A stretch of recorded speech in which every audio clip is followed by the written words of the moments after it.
सबसे पहले अखिल भारतीय कायस्थ महासभा की तरफ से चित्रांश आज 2 अक्टूबर को लाल बहादुर शास्त्री जी जन्म दिवस पर जयंती पर हम आप सबको बधाई देते हैं और मन से अपने पूर्वज लाल बहादुर शास्त्री जी को श्रद्धा सुमन अर्पित करते हैं। हमारे इस मंच पर बैठे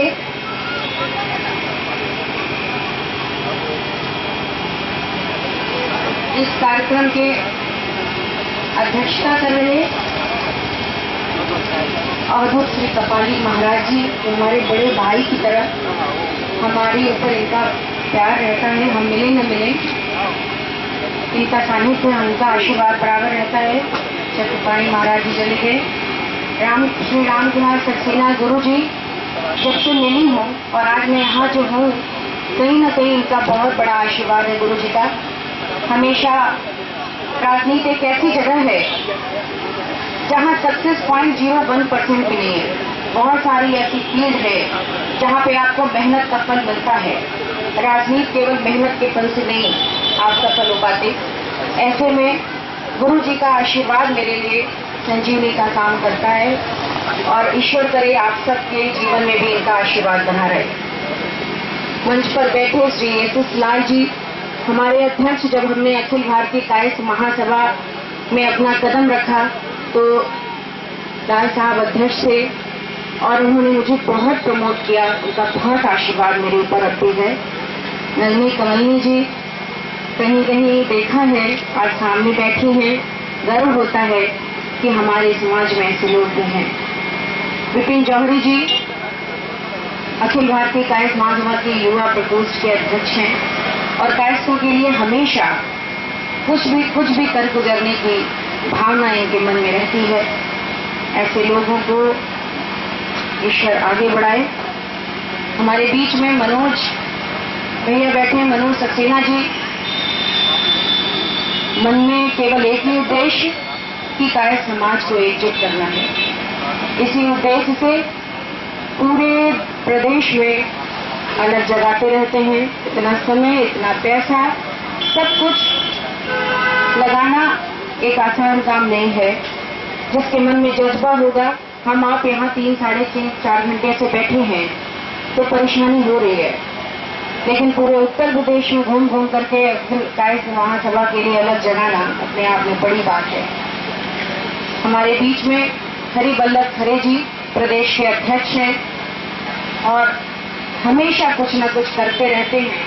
कहते हैं कि अगर आप जैसे मंच पे लोग ना हो और सच में आप जैसे जो सामने बैठे हैं, हमारे साथी, हमारे बंधु, हमारे अग्रज, अगर आप जैसा धैर्य वाले लोग भी ना हो तो आज का समाज की जो स्थिति इस प्रदेश में है वो और भी कहां से कहां विलुप्त हो जाएगी, हम नहीं कह सकते। इस कार्यक्रम को कराने के लिए संजीव सक्सेना जी मैं पहली बार मिली थी लखनऊ के guest house, Mirabai guest house में संजीव जी आए। मेरा छोटा भाई अरविंद 10 साल से मैं इनसे जुड़ी हुई हूँ, लेकिन सक्सेना जी, संजीव जी आए और एक मन में ऐसा जोश कि कुछ कर दिखाना है। और इतना बड़ा काम, कहते हैं 4 लोगों, 4 कायस्थों को कोई तोड़ नहीं सकता। इतनी बड़ी भीड़ एक साथ इतनी देर तक बैठी है। आपको बहुत बहुत धन्यवाद संजीव जी। उस दिन तो बस सोचा था कि क्या करेंगे पता नहीं, लेकिन आज इतना कुछ कर रहे हैं और आप सब इतनी देर से बैठे हैं। मैं खुद इतनी दूर से, मैं आगरा में समाजवादी पार्टी की लोकसभा की प्रभारी हूँ। आज सद्भावना सप्ताह मनाया जा रहा है और आज आखिरी दिन है। बहुत बड़ा आयोजन किया गया था मेरी अध्यक्षता में, लेकिन मुझे आपके बीच में रहना ज्यादा अच्छा लगा और मुझे लगा कि मुझे आपके बीच में होना चाहिए था। मैं बिना बताए, मैंने ये कहा था कि मैं रहूंगी और सुबह अर्ली मॉर्निंग निकल गई और ऐसे ही बता दिया कि बहुत जरूरी काम आ गया है।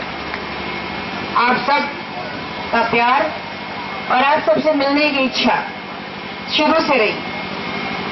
हर वक्त ये लगता था लाल बहादुर शास्त्री, राजेंद्र प्रसाद, विवेकानंद जी और तमाम ऐसे नाम जब कायस्थ महासभा में दी तो मंचों पे सुनाई देते थे और हर जगह ये अपने लोगों के बीच में सुनते थे। कभी वो थे, कभी वो थे, कभी हमारा इतिहास था और आज सब खत्म हो गया। तो साथियों, ये लगता था कि ऐसा क्यों है कि सब लोग कहते हैं कि बहुत कुछ था और अब सब खत्म हो गया। बार बार राजनीति में ऐसे मुकाम आए हमारे बीच में, मैं कुछ लोगों के नाम भूल गई, हमारे साथ चल करके आए संदीप जी, संतोष विधायक जी, एसके सिन्हा जी, कायस्थ महासभा के हमारे साथ आशु जी, आशु चले गए लगता है, मुकेश जी, पत्रकार संघ के अध्यक्ष सुधीर श्रीवास्तव जी, और बहुत सारे लोग यहाँ, हमारी महिला बहनें बहुत देर से बैठी हैं। मैं देख रही हूँ कि कितना घर परिवार को व्यवस्थित करके किसी जगह पर आकर के बैठना होता है और फिर भी चिंता लगी रहती है। उसके बावजूद बड़े धैर्य के साथ यहाँ बैठे हैं। हम लोग पूर्वांचल से ज्यादा जुड़े हुए हैं और हमें ये लगता था साथियों कि पूर्वांचल में ही ज्यादा लोगों के पास वक्त है और या उनके अंदर ही ज्यादा संवेदनशीलता है। यहाँ पश्चिम में मुझे ये लगता था कि बिजनेसमैन लोग हैं, काम धाम करने वाले लोग हैं, हो सकता है उतनी संवेदनशीलता आपस में ना हो और लोगों में उतना प्यार और उतनी एकजुटता ना हो। लेकिन इधर आने के बाद कायस्थ महासभा की तरफ से कई बार आई हूँ, लेकिन आज संजीव जी ने और अरविंद जी के पूरी टीम ने जो ये कार्यक्रम कराया है उसमें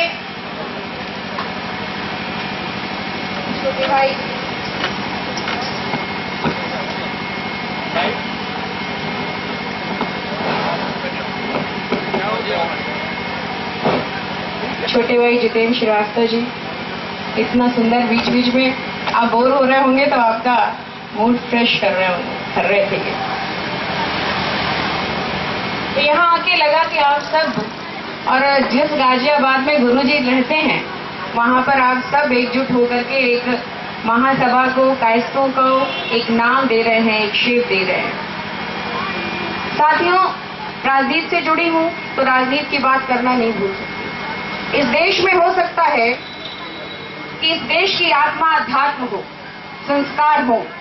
गुरुजी इस देश की आत्मा तो बना सकता है अध्यात्म, लेकिन इस देश का शरीर राजनीति है। सड़कें, नाली, बिजली, पानी, नौकरी और आपका मान और सम्मान राजनीति के बिना संभव नहीं है।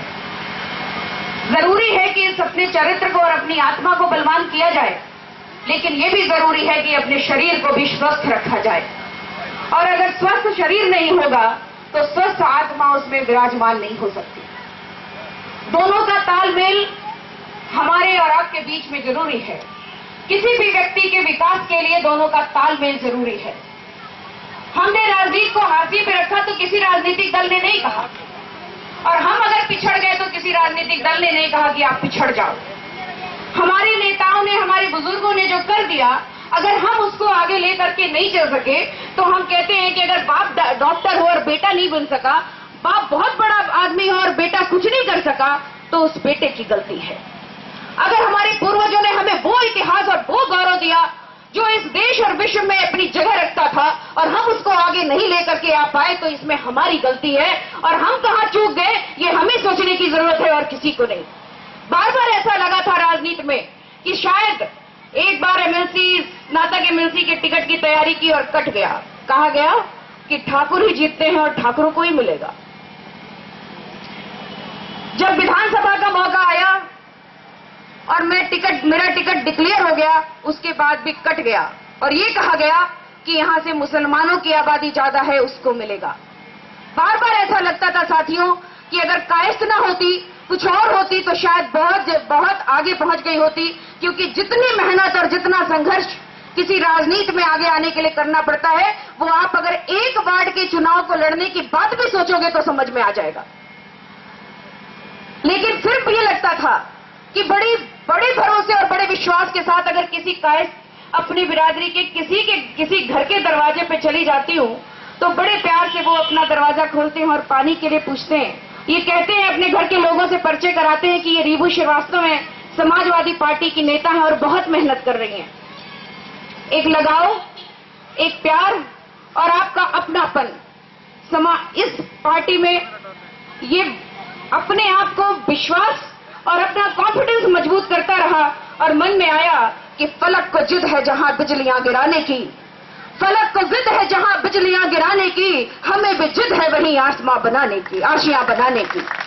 तो साथियों, हमने भी फिर सोचा इसी बिरादरी में रह करके और इसी बिरादरी के नाम का सहारा लेकर के इसी बिरादरी के से आगे निकल करके एक जगह बनानी है। और साथियों, मैंने कहा कि बहुत सारी ऐसी फील्ड है जहां पर आप अपनी योग्यता और अपनी क्षमता के अनुसार अपनी जगह बना सकते हो, लेकिन राजनीति में आपको बहुत सारी चीजों को और ध्यान में रखना पड़ता है कि आपकी लॉबिंग कितनी है, आपके सर पे हाथ किसका है, आपके बीच आपको प्रमोट करने वाले कितने लोग हैं और आप चापलूसी कितना अच्छा कर सकते हो। लेकिन हमारे पास, जैसा अभी गुरुजी ने कहा था कि हमारे और लोगों में तो एक टीम होती है जो आगे बढ़ाती है, लेकिन हमारे लोग अपने बल पे आगे बढ़ते हैं। लेकिन संख्या कितनी कम है साथियों, बल पे आगे बढ़ने में कितना वक्त लग जाता है, दुनिया कहां से कहां चली जा रही है। आज राजनीति में ऐसे ऐसे लोग जो कितना लाभ ले रहे हैं, और हम क्यों इतने पीछे हैं? क्योंकि हम ये नहीं समझ पा रहे हैं कि विकास की बात जहां से शुरू होती है, अपने बच्चों का भविष्य जहां से शुरू होता है और अपनी तकदीर बदलने की सोच जहां से शुरू होती है, वो राजनीति है। और राजनीति को क्यों पीछे छोड़ दिया, ये सोच करके कि केवल हम पढ़े लिखे लोग हैं, हम राजनीति नहीं करेंगे। हम पढ़े लिखे लोग हैं, इसलिए हम वो सत्ता छोड़ देंगे, हम इस देश को, इस प्रदेश को छोड़ देंगे कि लूट लो जितना लूटना है। हम पढ़े लिखे लोग हैं, हम छोड़ देंगे इस प्रदेश को और इस देश को, और ये कह देंगे कि चलो, जो हमारे पूर्वजों ने इस देश को बनाने के लिए अपनी जान लगाई, इस देश को संवारने के लिए जाति धर्म से ऊपर उठ करके काम किया, एक वही लाल बहादुर शास्त्री जो एक ट्रेन का एक्सीडेंट होने पे अपनी प्रधानमंत्री की कुर्सी छोड़ दिया। पता नहीं कितने ट्रेन के एक्सीडेंट होते हैं और कोई की कान पे जू तक नहीं रोता। ऐसे लोगों ने जो अपने मुकाम बनाए और अपने जो इतिहास रचे, उनको हम भूल गए और हम कह दिए कि हम बहुत पढ़े लिखे लोग हैं, हम बड़े सम्मानित लोग हैं, हम राजनीति नहीं कर सकते। तो ये बात कह देने भर से और ये बात सोच लेने भर से हम अपनी जिम्मेदारी से मुकर नहीं सकते। कहते हैं कि जब भी इस देश को खो की जरूरत पड़ी, जब भी खो की जरूरत पड़ी, सबसे पहले ही गर्दन हमारी कटी। फिर भी कहते हैं हमको ये अहले चमन, ये वतन हमारा है तुम्हारा नहीं। किस तरह से कहते हैं? इस तरह से कहते हैं कि आपका वोट नहीं है, आपकी संख्या नहीं है और आप वोटर लिस्ट में हो ही नहीं और आप वोट देने जाते ही नहीं हो। आप वोट देने जाते ही नहीं हो। ये हमारी पहचान है। आज इस देश में लोकतंत्र है। लोकतंत्र मतलब प्रजातंत्र या भीड़ तंत्र। हमारे पास अगर भीड़ नहीं है तो हम इस देश के कहीं भी किसी जगह के स्थायी निवासी के तौर पर जाने नहीं जाते। हम गांव में रहने वाले अपनी जमींदारी छोड़ करके शहरों में आए और जमींदार से किराएदार हो गए और आज अपनी पहचान भुला करके हम ये सिर्फ ड्राइंग रूम में बैठ के कहते हैं कि फलाना सरकार खराब और फलाना शासन खराब और फलाने चीफ मिनिस्टर खराब और सब कुछ कह करके अपने आप को किस अंधेरी कोठरी में डालने की कोशिश कर रहे हैं। आप सोचो, हमारे बच्चों की नौकरियां नहीं लग पा रही है।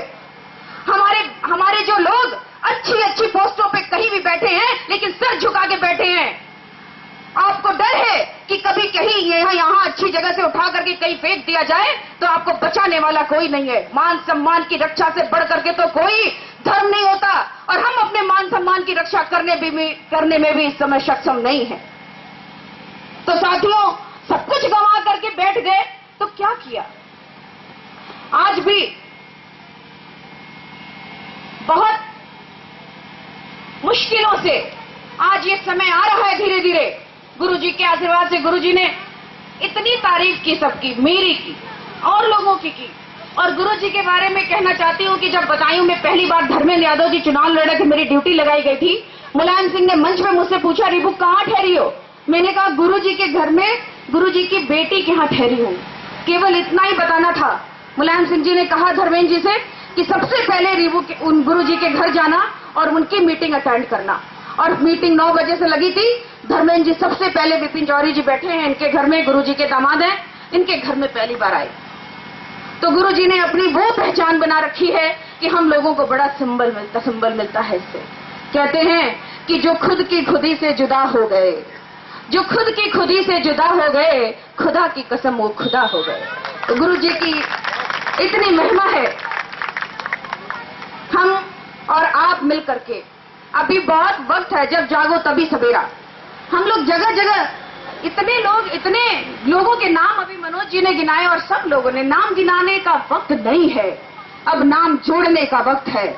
और नाम अपने घरों से जोड़ने होंगे आपको साथियों, और उठ करके उस जगह को पकड़ना होगा, उस गद्दी और सत्ता पर होना होगा जहां पे हम ये बदलने की ताकत रख सके और अपने आप को, अपनी स्थिति को कैसे मजबूत करना है उसकी कुव्वत पैदा कर सके अपने अंदर। तब हम इस बात को कह सकते हैं कि ये खराब और ये अच्छा। हम जब अपनी चीजों को, अपने सामर्थ्यों को बिल्कुल एक ड्राइंग रूम में बंद करके रख लेंगे तो कौन किसको कहने के अधिकारी हम नहीं होते। कहते हैं, अभी भी मैं समाजवादी पार्टी में हूं, सिर्फ इसलिए नहीं कह रही हूं, माननीय मुलायम सिंह जी आप सबको, इस कायस्थ समाज को एक बहुत महत्व देते हैं। उनके दिमाग में है कि बहुत पढ़े लिखे लोग हैं, बड़े समझदार लोग हैं। आप 4-6 लोग मिलकर के चले जाओ तो उठ करके खड़े होंगे और बाहर से बुला करके अंदर लाएंगे। उनके दिमाग में है कि आपका दिमाग बहुत कुछ कर सकता है, बहुत सी तस्वीरें बदल सकता है, देश की तकदीर बदल सकता है। लेकिन ये भी है साथ साथ में कि आप इकट्ठे नहीं हो सकते और आप वोट भी नहीं देते हो, बस आपका इस्तेमाल किया जा सकता है, आपको कुछ दिया नहीं जा सकता। अल्टीमेटली ये सबके दिमाग में भरा हुआ है। तो साथियों, ऐसी इमेज बना करके रखने में क्या मिलता है? हम एक हो करके, आप एक हैं जो इस्तेमाल हो करके अपनी फैमिली ठीक रख सकते हैं, आप और होंगे जो इस्तेमाल हो जाएंगे और अपनी फैमिली के लिए बहुत कुछ कर लेंगे। आप गाजियाबाद और पश्चिमांचल के लोग हैं, पूर्वांचल में जाके देखिए साथियों, हमारे कायस्थ फैमिली के लोग रिक्शा चलाते हैं, मकानों में व्हाइट वॉशिंग करते हैं और कहते नहीं है कि वो कायस्थ हैं, छुपाते हैं। आज वो जरूरत पड़ गई जब कभी राजेंद्र प्रसाद जी हमारे प्रधानमंत्री थे, राष्ट्रपति थे, तो हम गर्व से लोग उस समय कहा करते होंगे कि हम कायस्थ हैं। आज तकलीफ और दुख से आंख में आंसू भर करके ये छुपाना चाहते हैं कि हम कायस्थ नहीं, हम किस बिरादरी के हैं ये बताना नहीं चाहते।